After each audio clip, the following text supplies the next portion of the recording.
Today I'm going to be talking about something that's called clear. Before I get into what clear is, I must set a foundation by giving you a clear, concise introduction to Scientology. The best way to approach the topic of clear is to give background information of this religion. Scientology is a fairly new religion. Its founder is a man named L. Ron Hubbard. Hubbard established the first church of Scientology in 1954 in Los Angeles, California. A few years later, he founded churches in Washington, D.C., as well as other countries. There were reformations in the early 80s just before his death in 1986. Scientologists refer to a term called Dianetics. According to Scientology in the Encyclopedia of Religion, Dianetics was the name Hubbard gave to the system of thought and practice that grew out of his concentrated exploration of the human mind.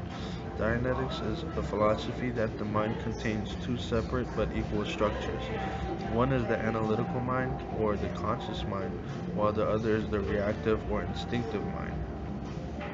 The analytical mind is the mind state that is used most often.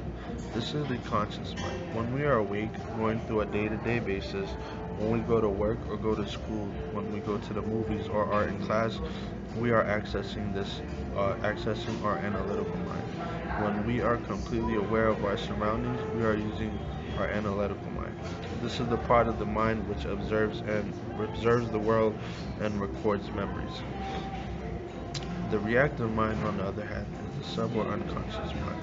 This state of mind can be comparable to highway hypnosis, or if one somehow reaches a life or death situation.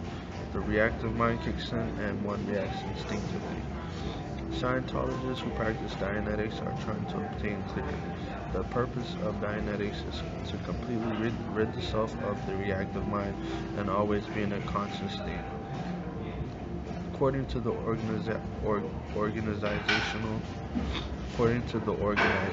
website on Scientology, clear is the state achieved by a person who no longer has the reactive mind. The reactive mind is a state in which irrational behavior, fears, and insecurities rise to the surface. Again, clear is something that can be obtained by anyone. It has been achieved by thousands upon thousands of practitioners of Scientology.